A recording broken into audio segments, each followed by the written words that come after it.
And at this time, I'd also like to ask our state rep, House District 30, Representative Tom Burch, if he would like to speak regarding this. We do know you wrote a letter to the newspaper and you had quite a bit of concern. So are you ready to speak to this, Representative Burch? Your turn. Can I stand here? Yes, that's fine. I'm Tom Burch. I'm a state representative from out in the Newburgh area. And part of Fern Creek. But when I read this a few weeks ago, more than a few weeks ago now, about they were going to close down 3 of these clinics, I got kind of choked up about that. And I did write a letter to the editor expressing my feelings about it.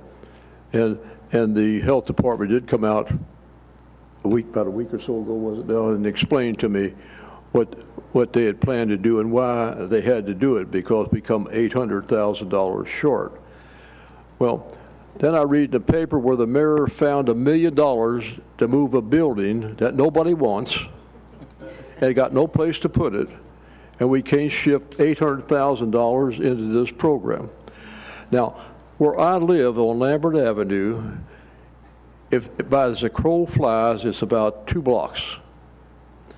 Unfortunately, I have to get in my car and drive around. It takes me 10 to 15 minutes just driving to get to the clinic at Newburgh. Now think what that does to a person that's got 1 or 2 small children, and the bus only goes this way. You have to take it all the way around and then come back to Newburgh. So you're on the bus about an hour to get back to Newburgh. What does that do to these people? They're going to, sure, you're going to have a reduction because they're not going to go there anymore because they can't get there. Putting one at 9th and Broadway. The people that work there don't even want to go to 9th and Broadway. Now, why would you do something like that? Then I think the University of Louisville is going to provide some services for them. That's downtown, I assume. How are they going to get downtown? What if they come from Middletown? There's nothing out there anymore now. Getting down, it's almost impossible. I did legislation to get, and I think Julie was there when we did it, to provide breakfast and lunch for children who had no food at home or anything. And I had one superintendent say, well, we don't need it. Our kids stop at McDonald's. Well, if you got no money, how do you stop at McDonald's, you know? So every school now in Kentucky almost has to have a free lunch. But when you come to school hungry, you're not going to function. But these are smaller children. These are our future leaders. And we're going to neglect. What upset me more in the paper was that, well, we're only talking about 5,000 people. Julie knows this here, and Perry does. That's bigger than a lot of the cities in Kentucky. 5,000 people are a lot of people. We cannot. If I've done something wrong and I haven't provided the money for this, I'll try to rectify that. But right now, we cannot close those clinics.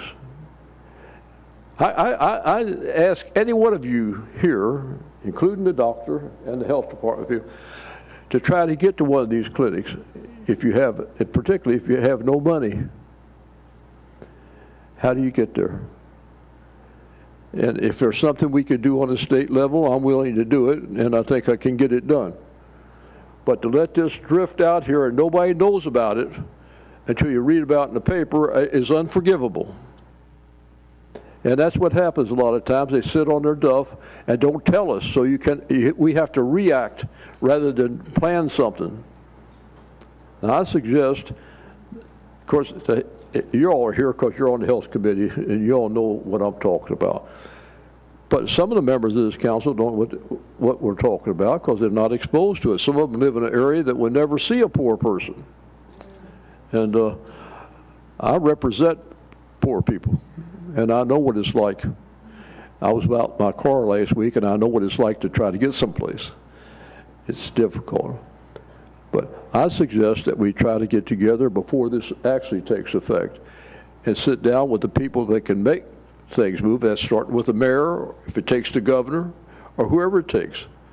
Let us sit down and see if we can come up with a way to keep this here. Because, again, we're servicing, and the people who are going to be our future leaders are going to be sitting here, and they're going to be sitting up in Frankfurt. Do we want ones that are in ill health or uneducated or underfed, or do we want somebody that as capable as us, right, Julie?